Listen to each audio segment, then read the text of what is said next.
Hi, lovely listeners. It's Rachel, the Keto Vegan. And in this episode, I'm going to talk about an article I saw this week in a paper with the headline 2 Years to Save the World.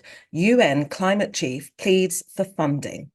I'm also going to talk about how going vegan could save the NHS £6.7 billion a year. And finally, I'm going to talk about how red and processed meat increase the risk of cancer. So let's get started.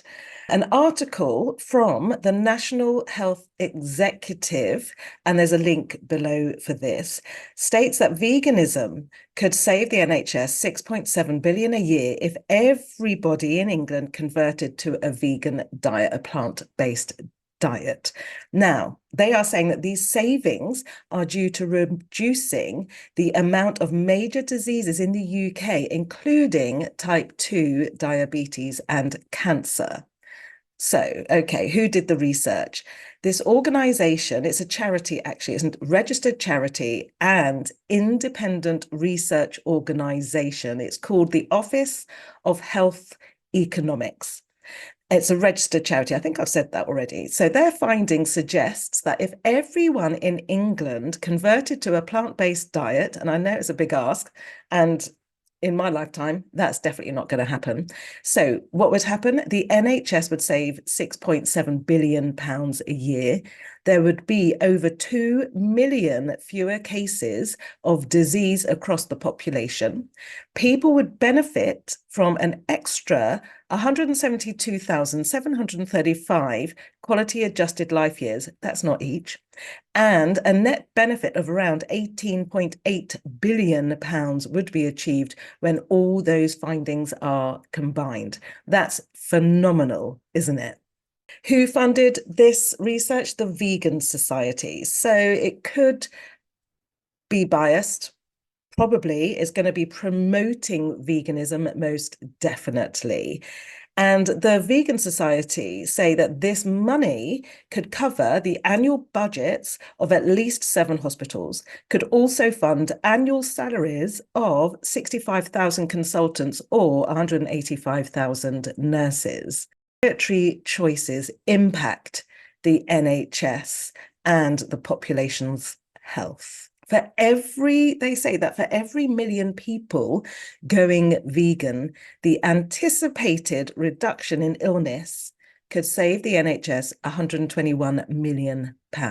That's for every million people in this country going vegan. £121 million of savings.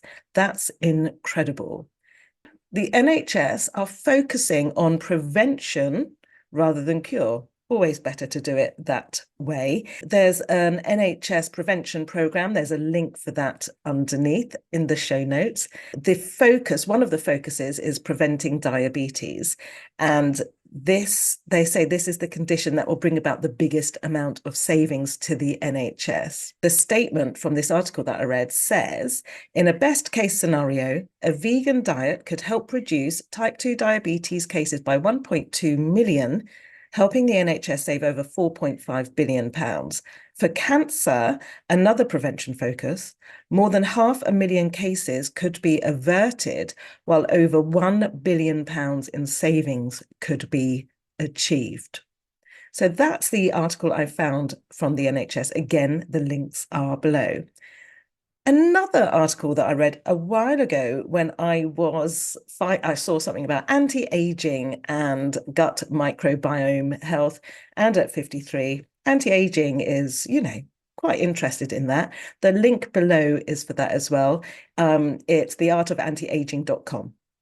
Okay, so they were talking about health and what people eat, and they're saying that protein is an essential macronutrient for building and repairing muscle, maintaining bone health, making hormones, and lots more. But they are saying that some studies have found that diets high in animal protein specifically can be harmful for gut health and might even increase the risk of developing inflammatory bowel disease, IBD. So an example of this is that one study compared the gut bacteria of children Italian children who ate a diet higher in animal protein to the gut bacteria of children from Burkina Faso. I think that's how you pronounce it. You know how good I am at pronouncing things, who consumed more plant-based protein and fiber. Now, the research found that the higher animal protein group had more gut bacteria, which was associated with inflammation and disease, whilst based group had higher amounts of gut bacteria associated with the lower inflammation levels. Now, they say this is a caution against overdoing animal protein and meat as a whole in your diet. And other research, they say, does suggest that red meat might be the worst for gut health, since it appears to raise levels of gut bacteria byproduct that's linked to an increased risk of heart attack and stroke. Now, I'm a vegan. I am obviously think this research is really, really helpful. If you disagree with me, find some other research too. And I've got some previous podcasts about 2 or 3 ago where I looked at a plant-based diet compared to a meat-based diet. And I try to be as fair as I can, but I know that I am biased. So do be aware of my bias. Okay, now, when I'd read that article, I did some more research on this and found another article from the Cancer Council. The link to this is below as well.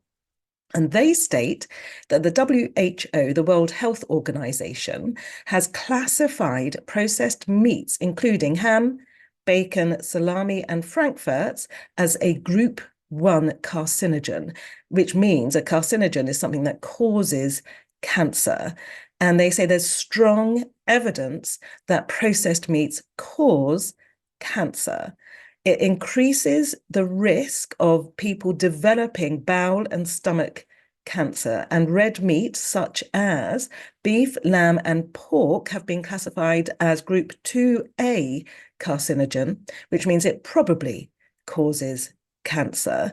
And they say that did you know that if you've had cancer, maintaining a healthy diet can help prevent it from coming back? How does red and processed meat cause cancer? How does it increase the risk of cancer? There are certain chemicals in red and processed meats, both added to them, especially obviously the processed meats, and naturally occurring, that cause these foods to be carcinogenic.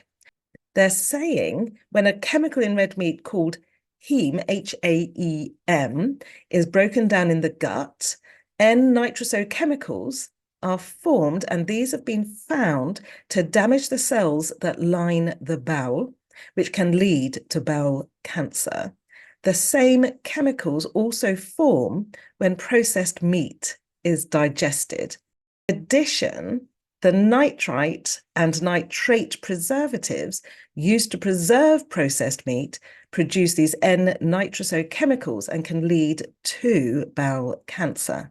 Finally, the article I saw this week from a Climate News, from a paper I subscribed to, and the link below to that as well, but I have to be a subscriber to see the whole article. So I'm going to summarize it for you. This is the article that is 2 years to save the world. Now, the United Nations chief has said this statement and has requested this massive leap, a quantum leap in finance support to help countries speed up their plans to cut planet cooking emissions. Now, this guy is called Simon Stiell, Stiell. He's the United Nations Climate Secretary. He says this, I'm going to quote, "When I say we have 2 years to save the world, it begs the question, who exactly has 2 years to save the world? The answer is every person on the planet, which includes me, and it includes you." So he went on to explain why the months between now, 2024, and 2026, so I'm in April 24, are so incredibly critical. He says that our planet has experienced record-shattering heat and massive damage to economies. Extreme weather events, as we know, we've all experienced them last year. the record-breaking heat waves. I live in England, and the climate here has been so different in the last few years than ever before. He said last year was the hottest in human history, a record that could be surpassed in this year, in 2024, due to the all-time high emissions from burning fossil fuels. People are still doing it. Companies are still doing it. Now, the world has agreed to curb global temperature rise to 1.5 C. And he says that achieving this goal will mean cutting global emissions by 45%, 45% in the next 6 years, and reaching net zero by 2050. That's 26 years away. But we are far away from that target. We are far off course. And he says, particularly the highest polluting G20 countries responsible for the bulk of the emissions. So there is today a climate plan called the Nationally Determined Contributions. Basically, he says in aggregate, will barely cut emissions at all by 2030, in 6 years' time. He does say that we have this opportunity to make greenhouse gas emissions go right down with a new generation of climate plans. But he says we need those plans right now. And this is where that quantum leap phrase comes from. There needs to be this massive change in finance. So he says it is entirely achievable. That gives us hope, doesn't it? But he says that the funding needs to be driven by the richest countries in the world to support the developing countries. And those are the countries that are facing this disproportionate climate catastrophes. He states as well, the bit that I finished with on his article is that every day, finance ministers, CEOs, investors, and development bankers direct trillions of dollars. It is time to change the focus of the direction of where that money is going. It has to change towards a cleaner, more resilient future. Why are people so focused on where they're at, their benefits now, rather than thinking about our future generations? So by redirecting these finances, the poorest and most vulnerable countries will benefit, as will we all. A recent Gallup survey of 130,000 people in 125 countries found that 89% of those people want stronger climate action by governments. And it finishes with this quote. He says this finally: the only surefire way to get climate at the top of the cabinet agenda is if enough people raise their voices. So my final message today is for ordinary people everywhere. Every voice matters. Yours have never been more important. Now, when I talk to my students in classes about the environmental protesters blocking the roads and everything, they are so dismissive of these people. It takes brave people like that to change people's minds, to raise awareness. And I say to them, if you agree with them or not, are you aware of what the problem is? And they say, yes. I said, well, have they not therefore done what they intended to do? They've been trying to speak out over and over, but people are not listening. So they're now having to go to more extreme forms of protest. They're not using violence against people, but then they come up with this fake news. Yeah, but they're blocking ambulances getting to hospital.